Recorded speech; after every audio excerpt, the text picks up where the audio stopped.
Marilah sejenak kita menambah keimanan kita. Yuk sebelum bubar yuk kita ngobrol sebentar sejenak. Marilah kita mengingat Allah dan menambah keimanan dengan ketaatan kepadanya. Semoga dia Allah mengingat kita dengan ampunannya. Jadi selalu mereka kalau ketemu, mereka nggak mau bubar kecuali saling mengingatkan. Bahkan di antara mereka ada yang minimal teman-teman sebelum bubar baca surah Al-Asr saja. Mereka saling mengatakan sebelum bubar kita baca dulu ya. A'udzubillahi minasyaitonirrajim wal 'asr. Demi waktu masa hidup kalian hidup di dunia. Innal insana lafi khusr. Banyak manusia yang rugi pada saat itu. Karena mereka menyesal pada saat meninggal tidak sempat amal saleh. Gitu. Mereka banyak dosa. Illa alladhina amanu wa amilus salihat. Kecuali orang-orang yang beriman dan sibuk dengan amal saleh. Wa tawasaw bil haqq. Saling memberikan wasiat tentang kebenaran ini. Wa tawasaw bis sabr. Saling memberikan wasiat agar bersabar dalam mengerjakan ketaatan dan bersabar dalam meninggalkan kemaksiatan. Karena untuk duduk di majelis ilmu seperti ini, Anda luangkan waktu, butuh kesabaran. Anda puasa, butuh kesabaran. Anda zikir, butuh kesabaran. Anda berdoa, baca Quran, menjenguk orang sakit, membantu orang susah, butuh kesabaran. Butuh juga ya dalam menolak kemaksiatan, butuh kesabaran. Penawaran-penawaran untuk kepada kita untuk berzina, untuk berbohong, untuk mencuri, untuk membunuh, banyak peluangnya. Tapi kita butuh kesabaran. Dan itu hanya bisa dengan keimanan.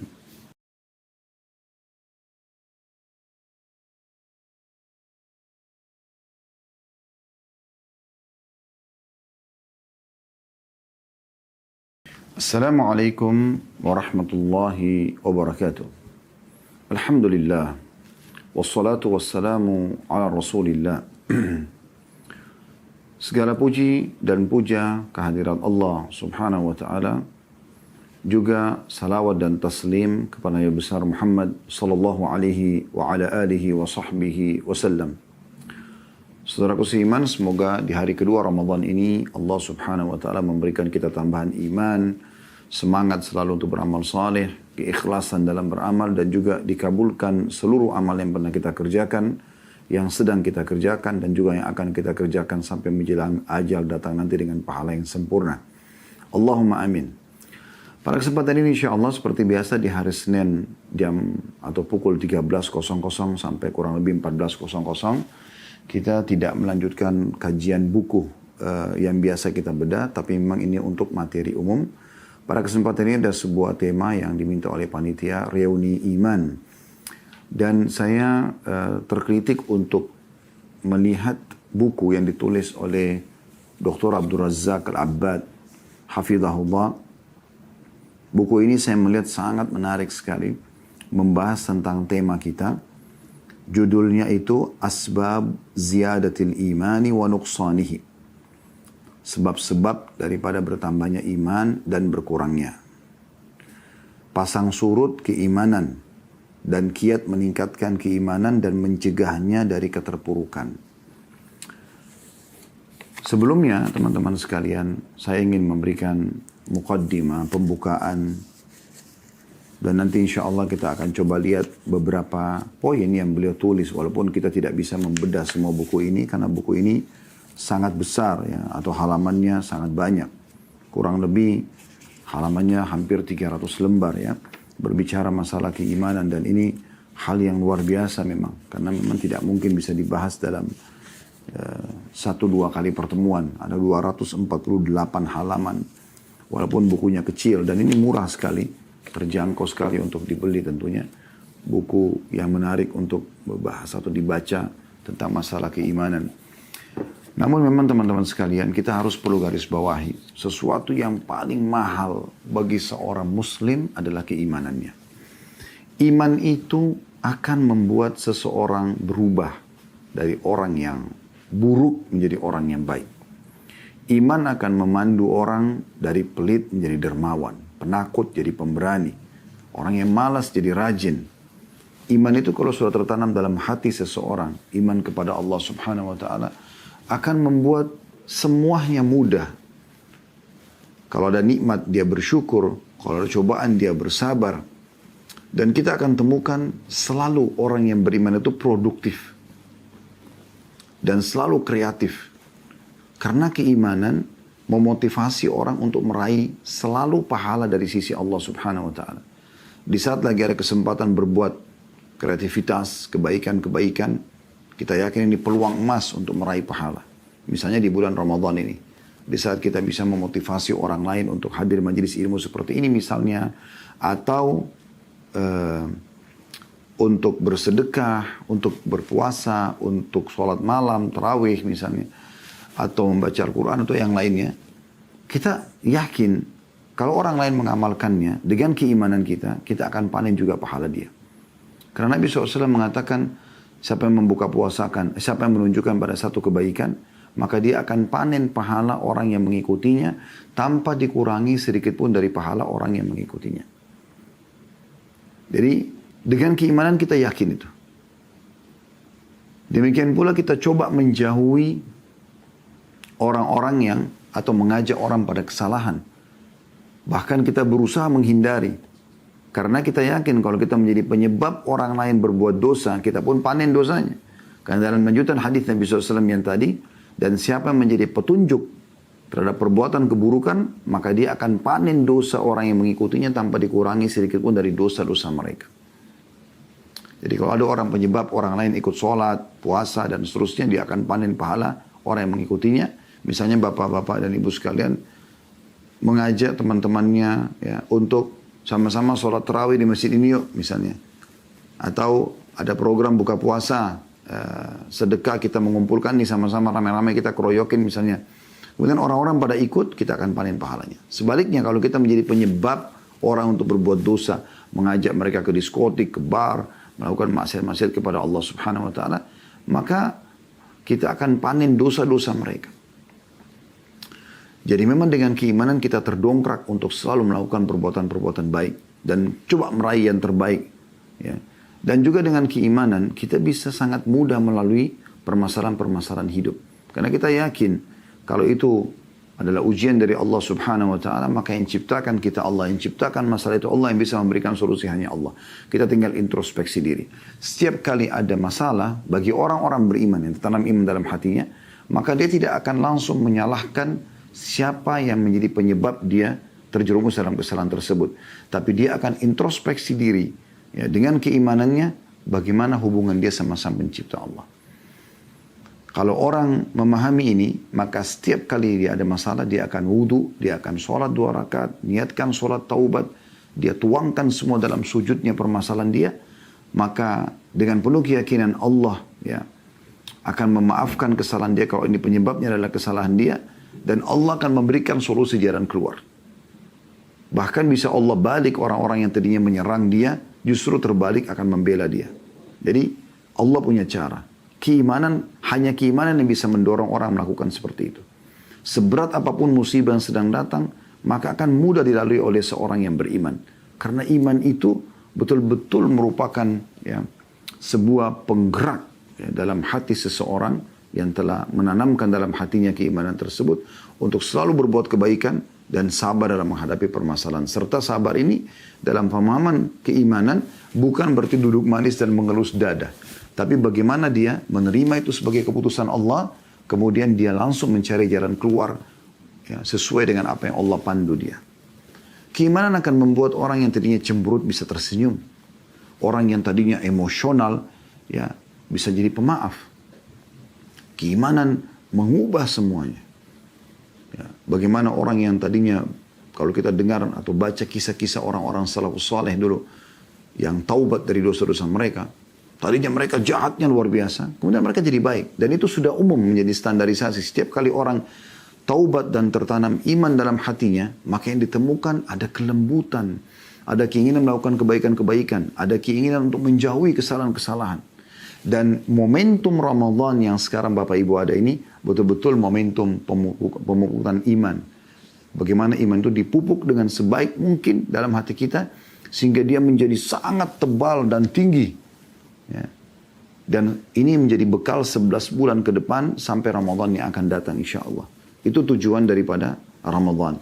Jadi jangan sampai Ramadan ini teman-teman datang, semua orang di seluruh pelosok muka bumi ini, ya, dimanapun ada muslim, sampai ke desa terkecil pun, kampung terkecil pun, kita akan temukan standarisasi ibadah yang mereka akan lakukan. Mereka puasa di siang hari dengan ibadah-ibadahnya membaca Quran, zikir, berdoa, dan menjauhkan diri dari hal-hal yang haram. Karena bisa membatalkan puasa mereka.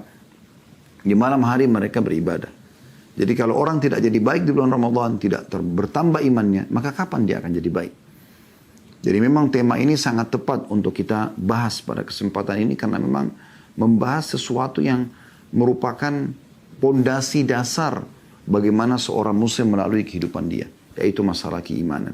Dan ini adalah amal yang paling afdal dalam kehidupan seorang muslim. Saya akan bacakan apa yang ditulis oleh Syekh Abdul Razak Hafizahullah di dalam buku beliau ini supaya kita lebih jelas rujukannya. Beliau mengatakan di halaman 2 bukunya, bukan rahasia lagi bahwa keimanan memiliki kedudukan dan tempat yang tinggi. Karena ia adalah sesuatu yang paling penting dari hal-hal yang penting dan sesuatu yang paling wajib dari hal-hal yang wajib secara mutlak. Ya. Bahkan ia merupakan sesuatu yang paling agung dan paling luhur. Segala kebaikan di dunia dan di akhirat tergantung pada adanya keimanan serta kebenaran dan kemurnian iman itu sendiri. Iman memiliki faedah atau manfaat yang banyak, laksana hujan yang deras. Iman juga memiliki buah yang ranum, lagi kekal, hasil yang lezat, dan kebaikan yang terus menerus. Jadi dari paragraf pertama ini, bagaimana Syekh Abdul Razak memberikan gambaran kepada kita semua teman-teman sekalian, kalau keimanan itu sangat mahal. Dan memang dia paling luhur yang harus setiap muslim menjaganya. Tidak akan pernah merasakan kenikmatan iman itu kecuali memang orang yang berusaha untuk mengejarnya. Dan dia terus memupuk iman itu. Karena iman itu akan terus bertambah dengan ketaatan dan dia bisa berkurang dengan kemaksiatan. Kapan Anda bisa merasakan kenikmatan dan kelezatan iman? Kalau Anda sudah menikmati ibadah yang sedang Anda lakukan karena keimanan Anda. Saya kasih contoh misalnya. Kalau di acara kita ini ada yang mengikuti muslimah misalnya. Dia sudah menutup auratnya pakai jilbab misalnya. Dia lakukan karena Allah subhanahu wa ta'ala. Karena keimanannya. Kalau dia terus menjaga itu. Dia jadikan sebagai pola hidup dia karena keimanannya. Maka akan muncul kenikmatan menutup aurat itu. Buktinya.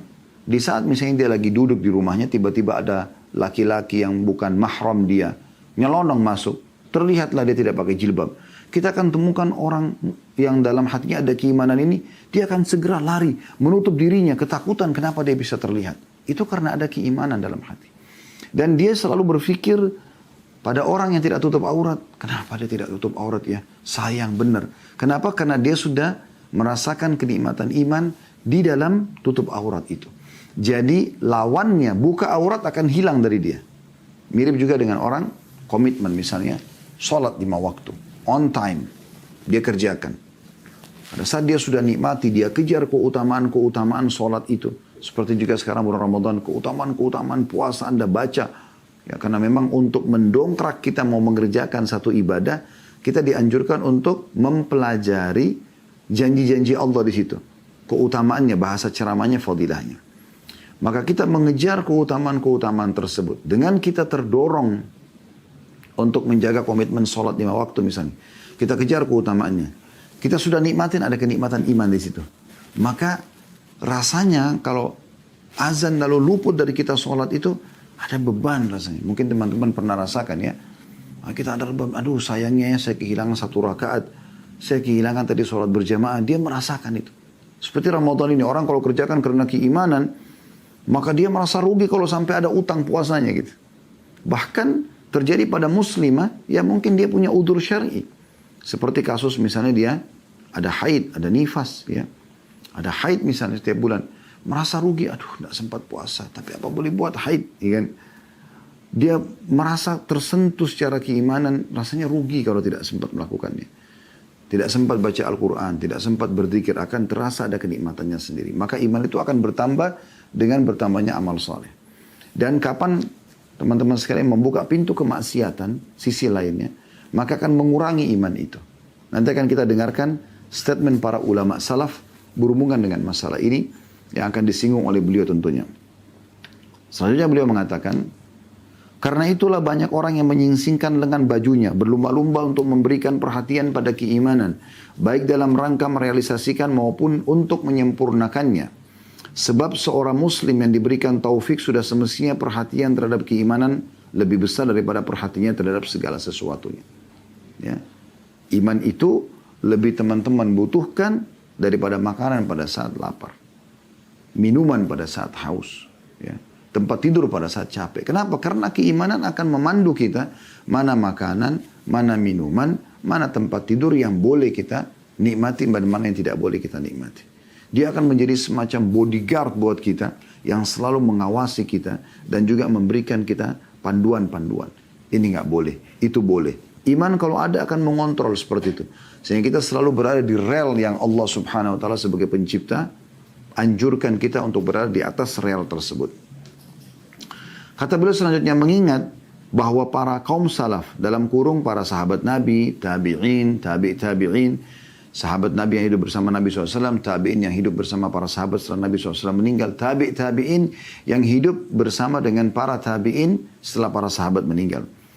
Para pemimpin mereka, orang-orang pilihan dari mereka dan orang-orang yang ada di garda depan dari kalangan mereka telah mendapatkan kejayaan justru dengan keimanan tersebut. Maka perhatian mereka terhadap keimanan sangatlah besar dan juga menonjol.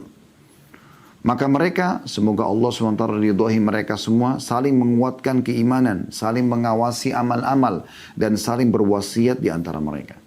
Nah, sekarang kita coba dengarkan beberapa riwayat-riwayat yang sangat banyak dinukil dari mereka. Misal contoh kita mulai dari kalangan para sahabat. Beliau mengangkat pernyataan Umar bin Khattab radhiyallahu anhu. Ketika beliau sedang duduk bersama beberapa orang sahabatnya. Begitu ketemu, beliau langsung mengatakan, halumma nazdadu imana. Jadi begitu pertama duduk ngobrol, bukan gosipin orang. Bukan bicara hal yang kosong. Tapi Umar selalu mengatakan, ayo mari kita menambah keimanan kita. Yang kita bahas adalah sesuatu yang bisa menambah keimanan kita. Ayat Al-Quran kah, hadis Nabi SAW kah, kisah orang saleh yang hidupnya husnul khatimah, atau suka beramal sekali selama hidupnya. Kisah orang-orang yang jauh dari agama dan bagaimana dia su'ul khatimah pada saat meninggal matinya buruk misalnya. Supaya kita menambah keimanan kita. Ingat teman-teman, satu kali kita berada di majlis orang-orang yang saleh, ya, misalnya sejam, ya, setengah jam duduk, bisa saja satu kisah dari mereka atau sebuah penjelasan ayat Al-Quran atau hadis Nabi SAW mengubah hidup kita menjadi orang yang patuh kepada Allah seumur hidup kita. Dan sebaliknya, bisa juga kita duduk dalam satu majlis yang buruk, bicaranya selalu maksiat kepada Allah Subhanahu wa taala wa na'udzubillah, ya, setengah jam saja sudah cukup untuk mengubah hidup kita jadi buruk sampai kita meninggal, bahkan bisa su'ul khatimah. Berapa banyak orang-orang sadar karena duduk di majlis orang-orang saleh, mendengarkan kisah para salafus saleh, mendengarkan kisah para taubatnya orang-orang dulu, kemudian bagaimana mereka semangatnya ibadah, mereka nuntut ilmu, mereka bersedekah, mereka sholat malam, mereka berjihad, dipelajari sehingga membuat kita, oh iya kenapa saya tidak seperti mereka, begitu ya.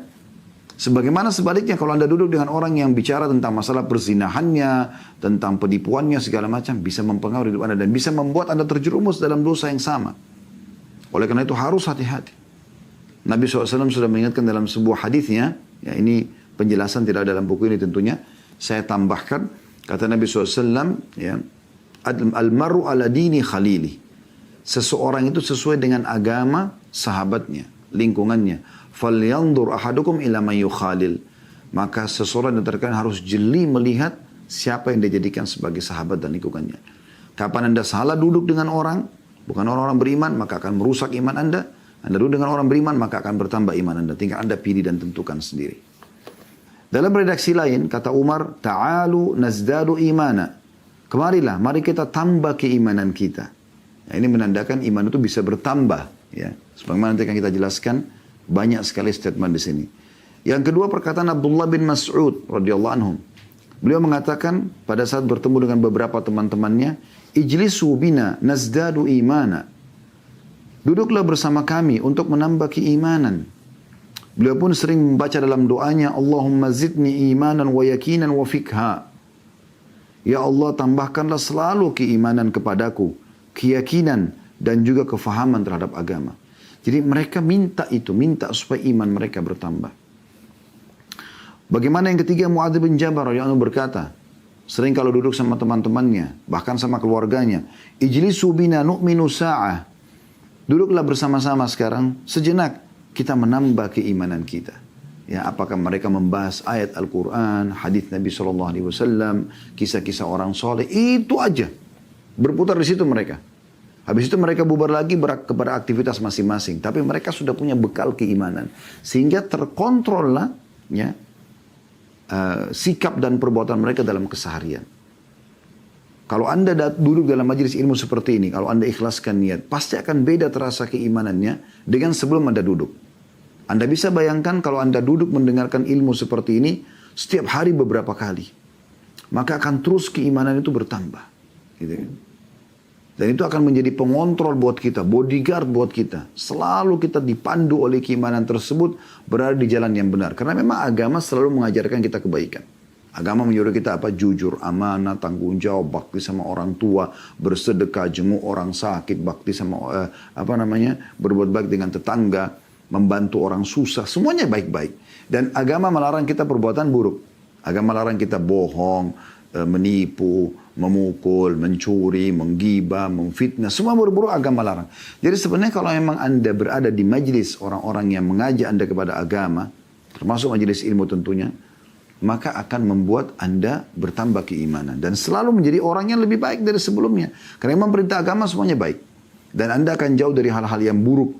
Ya karena agama memandu Anda. Dan subhanallah, wahyu itu, qala Allah berfirman, qala Rasulullah SAW, Rasulullah SAW bersabda, itu berbicara dengan hati kita. Setiap kali Anda dengarkan firman Allah dan sabda Nabi SAW, maka akan menyentuh hati kita. Dan kalau hati sudah tersentuh, dia mahkota tubuh kita. Dia akan menginstruksikan kepada seluruh tubuh kita untuk mengikuti apa yang sudah menyentuhnya. Yang keempat, perkataan Abdullah bin Rawaha radhiyallahu anhu. Beliau pernah menarik tangan beberapa orang dari kalangan sahabat. Ya. Kemudian beliau berkata, ta'alau nu'minu sa'ah. Ta'alau falnadhkurillaha wa nazdadu imanan bita'ati la'allahu yadhkuruna bimaghfirati. Marilah sejenak kita menambah keimanan kita. Ayo sebelum bubar yuk kita ngobrol sebentar sejenak. Marilah kita mengingat Allah dan menambah keimanan dengan ketaatan kepadanya. Semoga dia Allah mengingat kita dengan ampunannya. Jadi selalu mereka kalau ketemu, mereka nggak mau bubar kecuali saling mengingatkan. Bahkan di antara mereka ada yang minimal teman-teman sebelum bubar baca surah Al-Asr saja. Mereka saling mengatakan sebelum bubar kita baca dulu ya. A'udzubillahi minasyaitonirrajim wal 'asr. Demi waktu masa hidup kalian hidup di dunia. Innal insana lafi khusr. Banyak manusia yang rugi pada saat itu. Karena mereka menyesal pada saat meninggal tidak sempat amal saleh. Gitu. Mereka banyak dosa. Illa alladhina amanu wa amilus salihat, kecuali orang-orang yang beriman dan sibuk dengan amal saleh. Wa tawasaw bil haqq, saling memberikan wasiat tentang kebenaran ini. Wa tawasaw bis sabr, saling memberikan wasiat agar bersabar dalam mengerjakan ketaatan dan bersabar dalam meninggalkan kemaksiatan. Karena untuk duduk di majelis ilmu seperti ini, Anda luangkan waktu, butuh kesabaran. Anda puasa, butuh kesabaran. Anda zikir, butuh kesabaran. Anda berdoa, baca Quran, menjenguk orang sakit, membantu orang susah, butuh kesabaran. Begitu juga ya, dalam menolak kemaksiatan butuh kesabaran. Penawaran-penawaran untuk kepada kita untuk berzina, untuk berbohong, untuk mencuri, untuk membunuh, banyak peluangnya. Tapi kita butuh kesabaran. Dan itu hanya bisa dengan keimanan. Yang kelima perkataan Abu Darda radhiyallahu anhu, sahabat Nabi yang mulia juga. Min fikhil abdi ay ya'lama amuzdadun huwa au muntaqis. Wa inna min fikhil abdi ay ya'lama nazaghatis syaitani anna ta'tihi. Artinya, di antara kefahaman seseorang terhadap agama, dianggap orang itu faham agamanya Islam dengan benar, bahwa dia tahu apakah keimanan itu bertambah atau berkurang. Dia sekarang sedang melakukan perbuatan yang menambah keimanannya, atau yang dia lakukan yang mengurangi keimanannya. Dia harus tahu, itu menandakan dia cerdas. Kalau kapan bisikan-bisikan yang ada padanya, perbuatan kebaikan, azan, sholatlah. Ada orang miskin, bantulah. Berarti menambah keimanan dia, dia ikutin itu. Kapan bisikan yang ada di benak dia dan di kuping dia dari syaitan, ya nggak usah bantu orang itu, bohong-bohong, pura-pura saja. Nanti aja, waktu masih panjang, dan seterusnya. Makanya dibisikkan syaitan. Dia harus tahu itu. Bagaimana dia mengikuti yang bisa menambah keimanan dan meninggalkan apa yang bisa mengurangi keimanannya.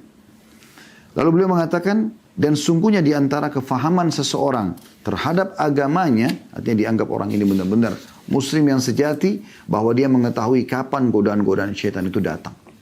Ya. Artinya semua yang mengajak kepada kemaksiatan, bisikan dalam hati nurani kita, ya, di benak kita, maka dari syaitan. Jauhi teman-teman. Dan ingat, keputusan ada di tangan Anda masing-masing. Apakah Anda ingin menjadi orang baik atau Anda menjadi orang yang buruk? Kami para da'i hanya bisa berbicara seperti ini. Kami teriak-teriak menyampaikan dalil-dalil. Tinggal bagaimana Bapak Ibu mau tersentuh atau tidak. Ingat saudaraku seiman. Yang beruntung pada saat hijrah dan berubah dirinya menjadi orang yang lebih baik karena keimanannya adalah Anda sendiri. Ya. Anda sendiri. Itu manfaatnya buat Anda sendiri. Anda selamat dunia, selamat akhirat. Sebagaimana kami bahasakan tadi, orang beriman akan baik di dunia. Apalagi janji-janji Allah, orang beriman akan diberikan rezeki, diberikan kemudahan urusan dan segala macam. Di akhirat Anda akan selamat masuk di surga. Jangan sampai nanti datang penyesalan di akhir, baru Anda ingin kembali pada saat ajal sudah datang, baru menyesal. Ya. Sampai pernah Nabi Muhammad SAW melewati sebuah kuburan teman-teman sekalian. Kemudian beliau mengatakan, kuburan siapa ini? Kata para sahabat, Fulan bin Fulan disebutkan namanya. Tapi dalam riwayat ini dikatakan Fulan bin Fulan. Lalu kata Nabi SAW, demi zat yang jiwaku dalam genggam musik, demi Allah, orang mati ini sekarang 2 rakaat sholat yang bisa kalian lakukan, kalau dia bisa hidup lagi dia kerjakan, itu lebih dia cintai daripada dunia dan seluruh isinya. Teman-teman sekalian, kalau kita meninggal di saat ini, maka yang kita inginkan kalau Allah berikan kesempatan hidup, saya akan kasih kamu kesempatan hidup setengah jam lagi. Kira-kira kalau kita dihidupkan kembali, apa yang akan kita lakukan? Coba pikirkan baik-baik, apakah kita akan kembali ke restoran favorit kita untuk sempat makan makanan kesukaan kita? Atau duduk ngobrol sama teman-teman kita, atau interaksi biologis dengan pasangan halal kita, atau kita ke meeting proyek kita. Demi Allah tidak ada semua itu. Anda akan berharap setengah jam itu semuanya Anda kerjakan sujud saja kepada Allah. Anda beristighfar kepada Allah. Anda berdoa kepada Allah agar diselamatkan. Maka jangan tunggu karena pulang itu tidak dikasih sama Allah SWT. Semua orang yang meninggal teman-teman menyesal dia kalau tidak sempat ya, bertobat dari dosanya atau ada peluang ibadah yang sempat dia sia-siakan. Siang ini Allah sampaikan ke kuping Anda masing-masing. Melalui pengajian ini Anda bisa dengarkan. Allah pun mudahkan dalam lisan kami untuk mengucapkan walaupun belum disusun sebelumnya secara khusus gitu. Mengalir dengan begitu saja. Maka saya pertama yang mendapatkan manfaat dan Bapak Ibu juga begitu. Orang yang cerdas di antara kita adalah orang yang mendengarkan tanpa harus melihat siapa yang menyampaikan kalau itu menyentuh dalam hati. Dan ini ternyata memang Allah Subhanahu wa taala sampaikan dalam hati kita, raih itu, ambil. Karena keimanan itu sangat mahal. Tidak semua orang bisa memilikinya. Allah Subhanahu wa taala memberikan kepada hamba-hamba tertentu karena memang Allah ingin dia taat kepadanya. Yang keenam, Umar bin Hubaib Al-Khatimi radhiyallahu anhu, sahabat ini berkata, Umair bin Hubaib Al-Khatimi radhiyallahu anhu berkata, iman itu bertambah dan berkurang. Bertambah dengan ketaatan, berkurang dengan kemaksiatan. Kemudian beliau ditanya, bagaimana bertambah dan berkurangnya? Maka Umair menjawab, jika kita mengingat Allah Azza wa Jal, mengingat Allah yang maha mulia dan maha tinggi, memuji dan mensucikannya, maka itulah bertambahnya. Dan jika kita melalaikan Allah ya, meninggalkan Allah dan melupakannya, maka itu adalah berkurangnya. Artinya bertambah dengan ketaatan, berkurang dengan kemaksiatan. Jangan pernah terpengaruh dengan perkataan orang.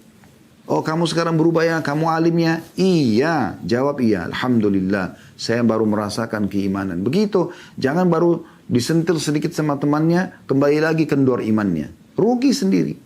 Sehingga akhirnya malas lagi beribadah. Syaitan akan selalu berusaha agar buku amal kita pada hari ini, di saat kita hidup, tidak berisikan amal-amal saleh. Maka jangan dikalahkan oleh dia. Isi semua dengan amal-amal saleh. Isi semua dengan amal-amal saleh. Saatnya teman-teman kita tinggalkan semua komunitas kita yang tidak baik. Kita tetap berteman sama mereka, tapi komunitas yang kita ikutin di grup WhatsApp misalnya, atau di pertemuan kita dalam ngobrol atau sahabat-sahabat kita, itu adalah orang-orang yang bisa menambah keimanan kita.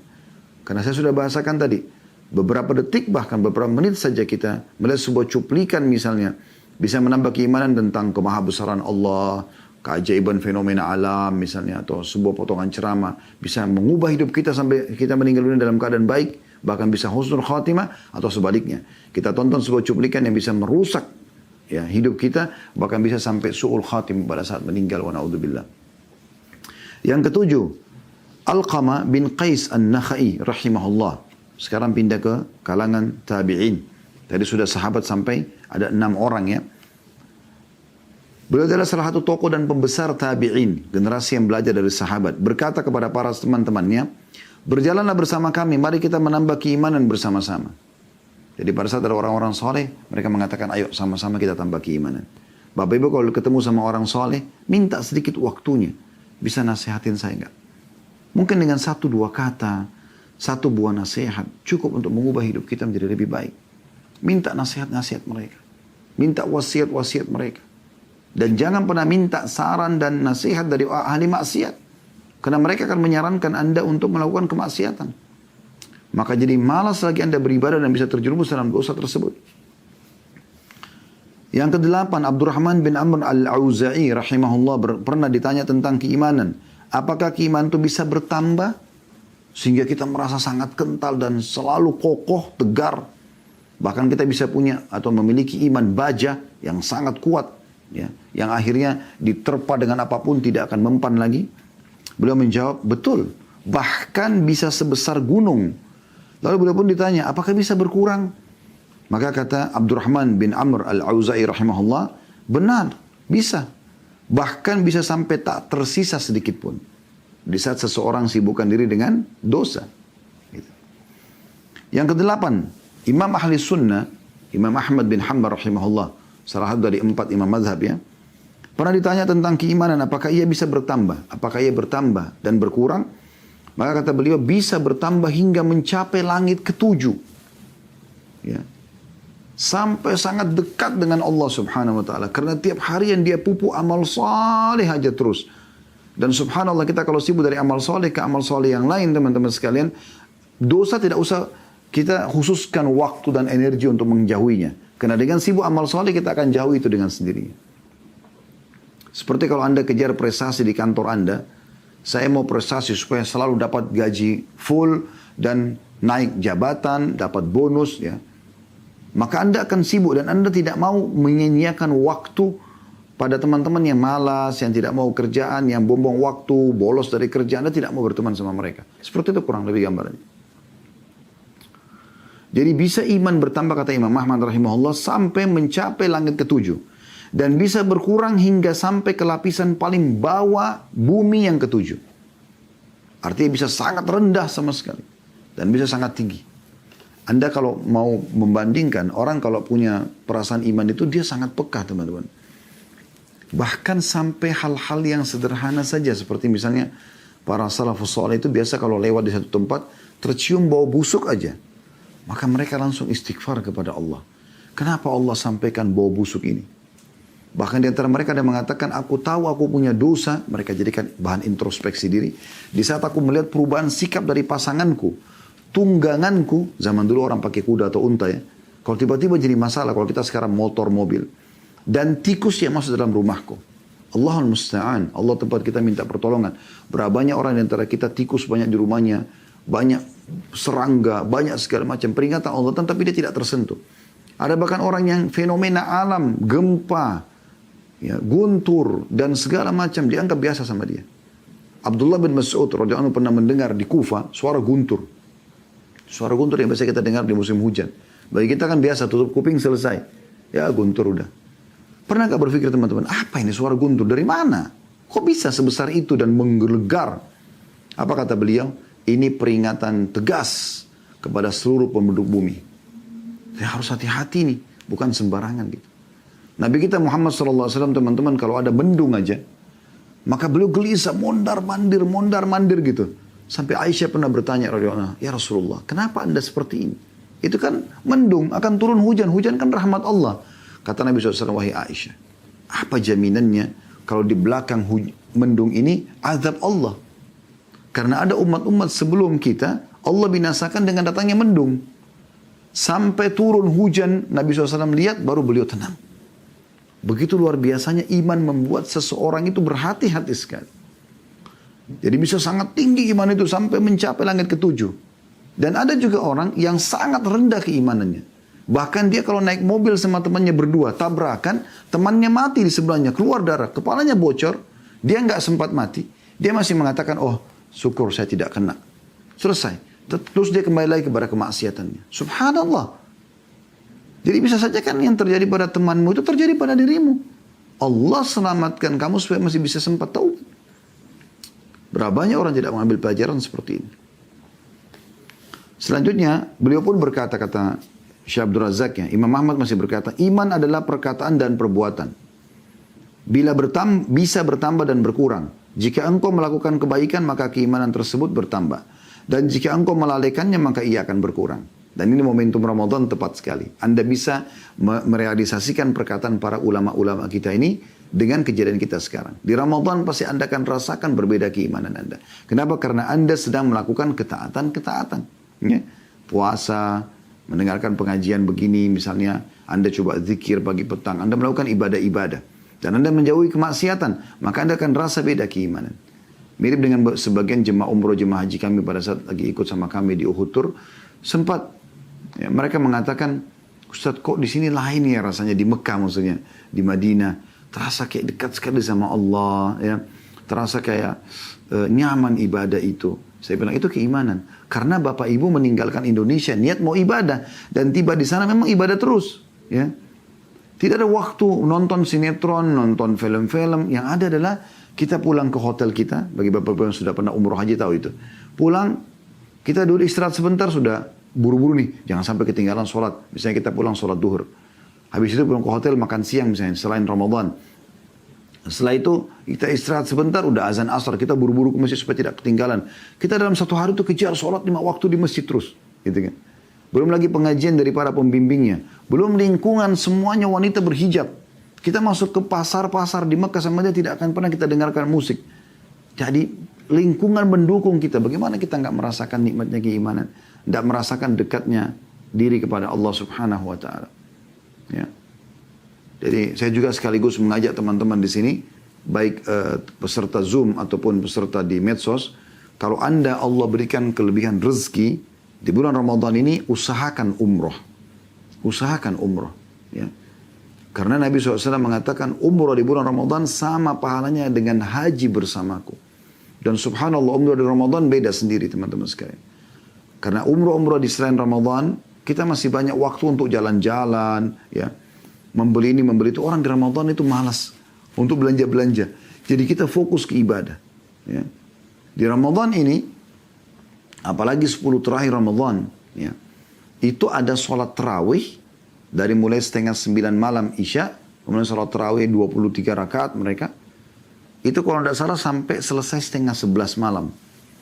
Setelah selesai itu, 10:30 bubar dari Masjid Haram sekitar jam 11. Jam 12:30 malam ada Qiyamul Lail lagi.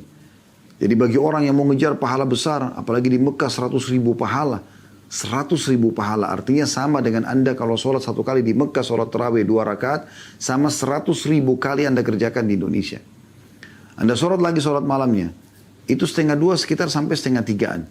Di sana, di Ramadan begini jam 4, kalau tidak salah jam 4 ya tahun-tahun sebelumnya, itu kami pengalaman jam 4:15 sudah azan subuh.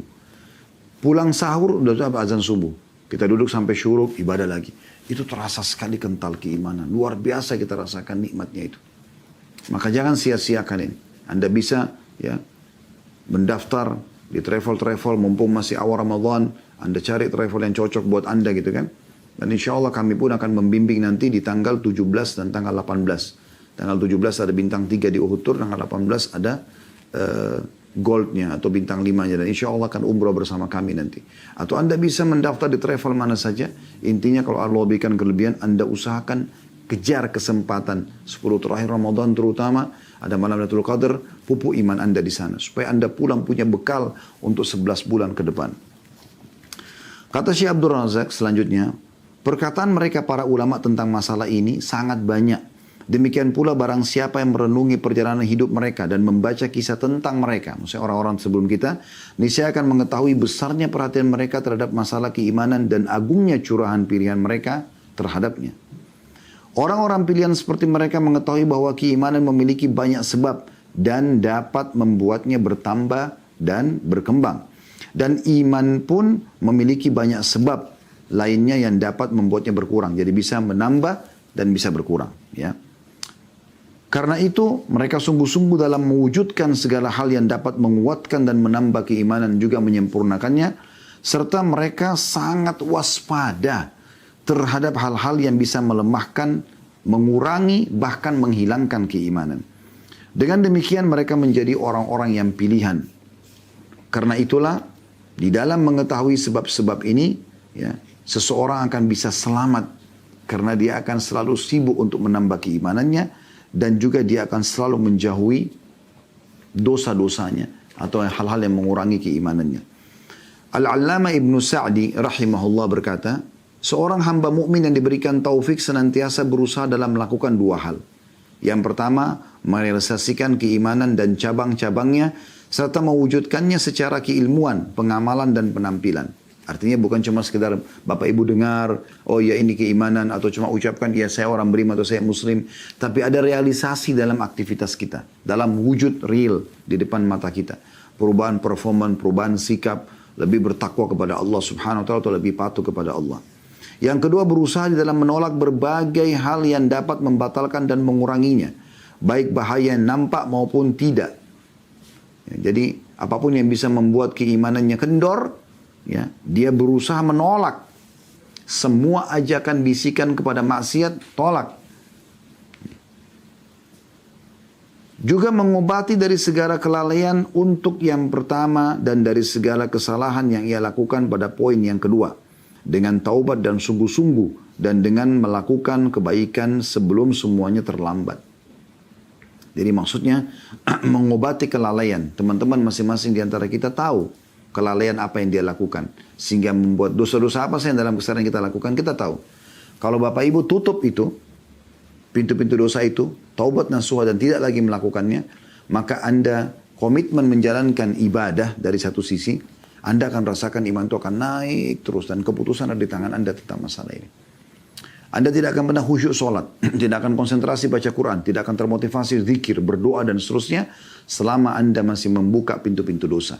Karena memang kalau masih berimbang dua-duanya, dosa sama amal soleh, dua-duanya tidak akan rasa kenikmatannya. Karena memang iman punya, amal soleh punya kenikmatan, dosa punya kenikmatan. Dua-duanya punya kenikmatan ini. Tapi dua-duanya tidak bisa bertemu kenikmatan ini. Dia hanya akan bisa dipilih salah satunya. Kalau orang mabuk, berbuat kejahatan kriminal, dia tidak pernah mau berpikir untuk bertobat, maka dia akan nikmati itu. Dia tidak pernah tak pikir lagi perkataan orang, mau apa hukumannya, efek jerahnya, dia tidak pusing. Sebagaimana juga orang kalau maksimal dalam beramal soleh, dia akan tidak mau kehilangan peluang ini sebagaimana orang maksiat tadi. Maka dia akan rasakan kenikmatannya. Baik teman-teman sekalian, kita akan masuk sekarang ke faktor penyebab bertambahnya iman, ya, dan juga faktor penyebab berkurangnya iman itu sendiri. Menurut Syekh Abdul Razak hafizahullah, yang pertama faktor yang bisa menambah keimanan. Ya, beliau menyebutkan di antara tentu amal soleh judul umumnya ya, tapi puncaknya adalah ilmu. Menuntut ilmu. Seperti Bapak Ibu duduk di majelis ilmu seperti ini, akan beda sekali terasa. Dan ilmu ini dipecah lagi oleh beliau. Yang paling pertama adalah mempelajari Al-Quran. Jangan teman-teman sekalian kita sudah hidup 30 tahun, 40 tahun, tapi ngaji aja belum bisa. Huruf hijaiyah masih salah. Belum bisa membedakan mana tha, mana sin, mana shin, mana sad, mana dha. Semuanya dipukul rata. Harus beda. Ya. Tidak bisa membedakan mana alif, mana ain. Belum bisa membedakan mana qaf, mana kaf. Belum bisa membedakan mana dhal sama zai. Ya. Ini harus dipelajari. Sebab memang makharijil huruf, menyebutkan huruf, ya, huruf hijaiyah yang benar itu akan membantu kita benar dalam bacaan. Kalau Anda membaca Al-Fatihah saja misalnya, Alhamdulillahi Rabbil Alamin. Alhamdu pakai ha, artinya segala puji bagi Allah. Rabbil Alamin pakai ain, alamin, Tuhan alam semesta. Kalau Anda ubah, Anda bukan pakai ha, Anda pakai ha. Alhamdulillah, itu artinya kematian untuk Allah. Berubah makna. Ya. Rabbil alamin, Tuhan alam semesta. Kalau Anda ubah ainnya menjadi alif, Rabbil alamin, Tuhannya orang-orang sakit. Jadi berubah makna. Idza zulzilatil ardu zilzalaha. Sewaktu bumi ini kami goncang dengan keras pada hari kiamat. Ya. Kalau anda tidak bisa bedakan mana zai mana sin, anda baca idza sulsilatil ardu silsalaha, anda ganti zai menjadi sin, maka sewaktu bumi bersambung-sambung. Ini beda maknanya. Kita harus belajar dan malu kepada Allah Subhanahu wa taala. Di umur kita sekarang kita masih belum bisa menyebutkan huruf hijaiyahnya. Setelah itu anda pindah ke tajwidnya. Ada hukum idgham, ikhfa. Ya. Ada anda tahu harus mana mad, ya, mana dipanjangkan, mana yang tidak dipanjangkan, ya, mana yang berubah, ya, iqlab dibalik. Ini semua ada hukum tersendiri. Kita tidak bisa jelaskan di waktu sekarang, tapi anda pelajari tajwid. Sekarang sudah banyak di channel YouTube teman-teman kita yang para ahli Al-Quran mengangkat untuk belajar tajwid mudah gitu.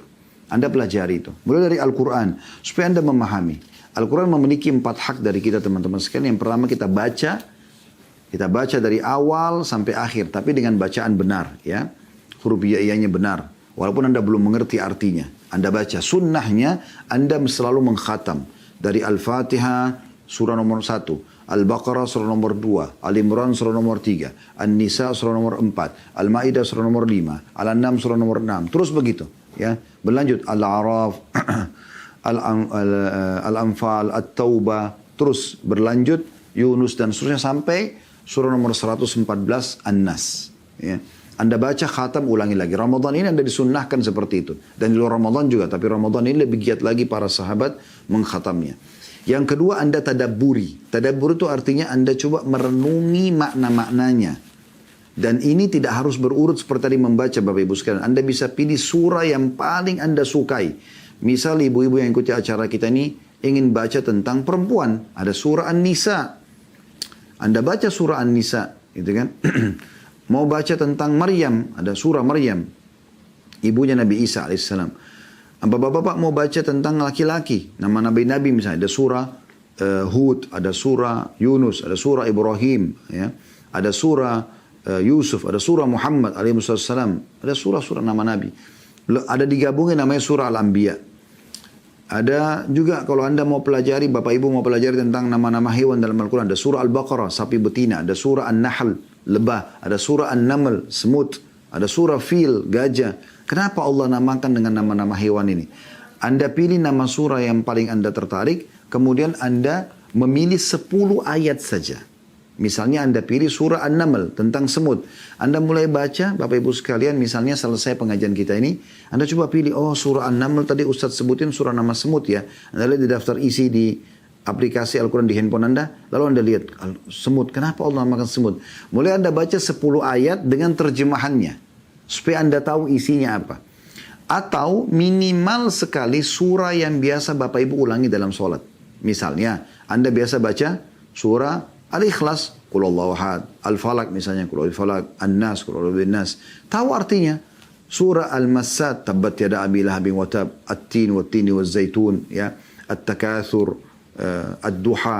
Ini anda yang sering anda baca ini, ya, Al-Qadr misalnya, ya, karena ada Lailatul Qadar yang biasa, insya Allah kita lagi mengejarnya di 10 terakhir Ramadan, nanti semoga Allah mudahkan kita meraih. Maka minimal ini anda sudah tahu artinya, karena anda sering ulangi dalam sholat anda. Juga Al-Fatihah. Tahu artinya supaya anda kalau sholat renungi maknanya. Itu namanya tadabbur. Yang ketiga menghafalnya. Ini juga sama. Anda tidak harus berurut dari pertama dari Al-Fatihah, Al-Baqarah dan seterusnya. Tapi anda pilih surah yang paling anda sukai. Lalu anda mulai menghafalnya. Tidak usah lihat 30 juznya. Mulai aja dulu hafal. Dan dipakai dalam sholat. Setelah Al-Fatihah pakai hafalan anda itu. Yang terakhir amalkan isinya. Maka ini kunci ilmu. Ya. Jadi yang menambah keimanan yang pertama adalah masalah ilmu, dan yang pertama dalam bahasan ilmu adalah mempelajari Al-Quran. Kemudian masuk dalam masalah ilmu adalah mempelajari nama-nama dan sifat-sifat Allah yang agung. Ya. Kenapa Allah, kalau kita sholat kita mengatakan Allahu Akbar. Kenapa Akbar? Maha besar. Anda pelajari masalah itu. Banyak artikel yang tulis masalah itu. Banyak ceramah-ceramah yang menyampaikan tentang masalah itu. Kenapa Allah itu punya sifat Al-Ghafur, Maha Pengampun, Ar-Rahim, Maha Pengasih, ya, Ar-Razzaq, Maha Pemberi rezeki, ya, At-Tawwab, menerima taubat hamba-hambanya, gitu kan? As-Sittir, yang suka menutupi aib hamba-hambanya. Anda pelajari nama-nama dan sifat-sifat Allah yang mulia ini. Itu akan menambah keimanan kita. Ya. Kemudian juga yang ketiga dalam ilmu adalah kata beliau merenungi perjalanan hidup mulia, hidup Nabi, mempelajari kehidupan Nabi mulia, Nabi Muhammad SAW, mempelajari sirah Nabi beliau.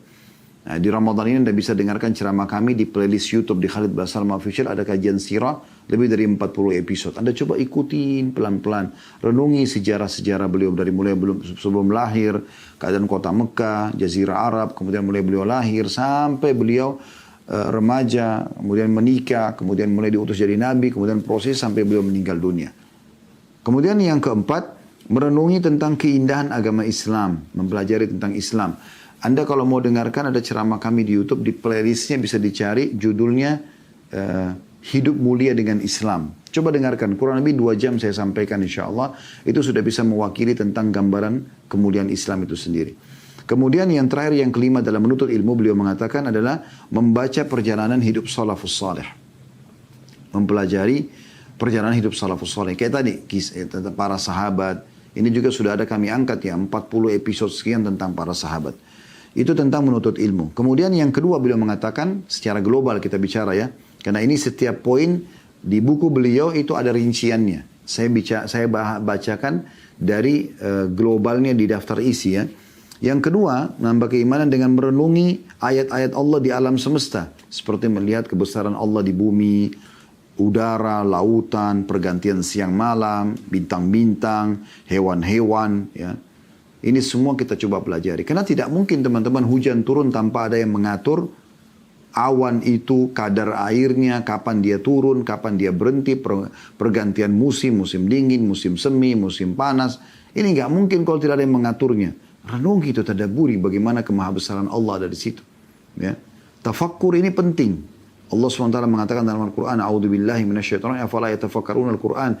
Tidakkah mereka merenungi Al-Quran itu dan mengenungi alam semesta ini? Ya.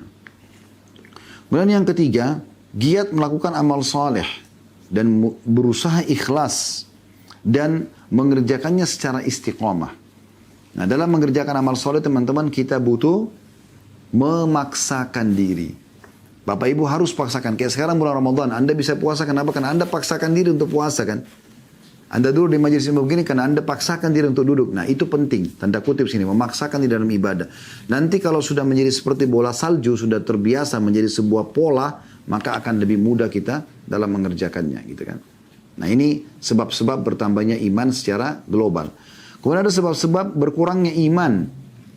Yang pertama beliau mengatakan kebodohan. Terus menerus bodoh dalam pemahaman agama. Nggak faham hukumnya. Sampai kapan Bapak Ibu tidak faham hukumnya? Kenapa nggak belajar? Kenapa nggak bertanya? Kenapa nggak lowongin? Dari 24 jam ada 1 jam untuk menuntut ilmu. Buat simbol hidup Anda tidak ada hari kecuali menuntut ilmu. Kalau Anda bodoh terus sampai kapan ini?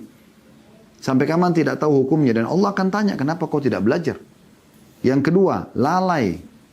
Suka males-malesan. Nggak mau ya. Menunda-nunda amal soleh, nggak mau kerjakan, nanti aja deh, apalagi kalau amal sunnah, kan cuman sunnah, ini pemahaman salah. Jangan bilang kan cuma sunnah, seakan-akan karena sunnah nggak usah saya kerjakan. Keliru akhi dan ukhti, keliru saudaraku. Amal sunnah juga untuk dikerjakan. Kata Nabi SAW, Allah SWT berfirman, la yazalu abdun yataqarrabu ilai bin nawafil hatta uhibbu. Seseorang hamba terus mendekatkan diri kepadaku dengan amal-amal sunnah sampai kata Allah, aku mencintainya.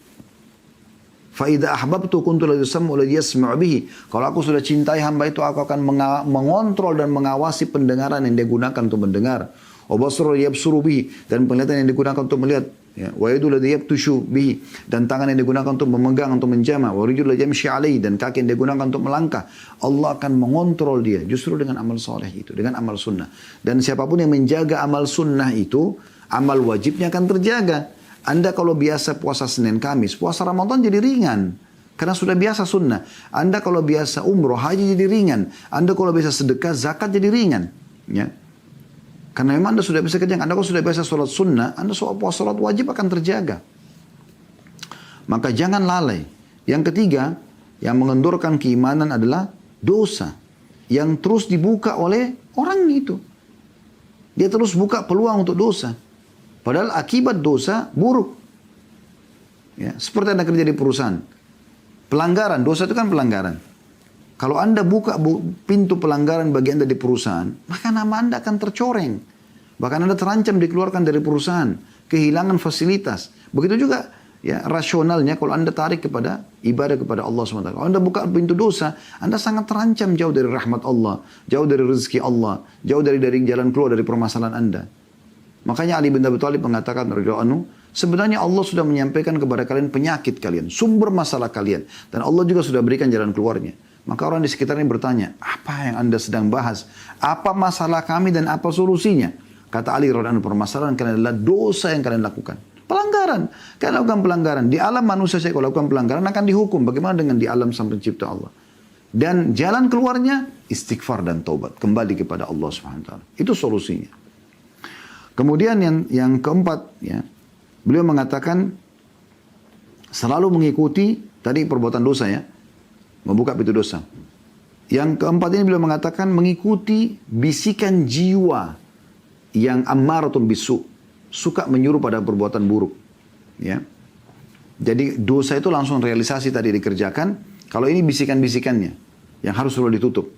Iblis pada saat Allah SWT suruh sujud kepada Adam dan dia tidak mau, yang goda dia siapa? Hawa nafsunya, dirinya gitu kan. Karena waktu itu tidak ada yang goda iblis. Kan kita tahu sekarang kita sepakati iblis adalah pemimpin syaitan yang menggoda manusia. Yang goda iblis pada saat itu siapa? Ammaratun bisu. Dalam jiwa itu ada potensi untuk melakukan dosa. Itu juga ditolak. Dan yang terakhir beliau mengatakan menolak semua bisikan-bisikan syaitan dalam perbuatan kemaksiatan, terutama ya, dalam mencintai dunia berlebihan dan melupakan akhirat. Serta juga berteman dengan teman-teman yang jahat. Ini yang beliau simpulkan yang menjadi penyebab daripada lemahnya iman itu. Allahu a'lam.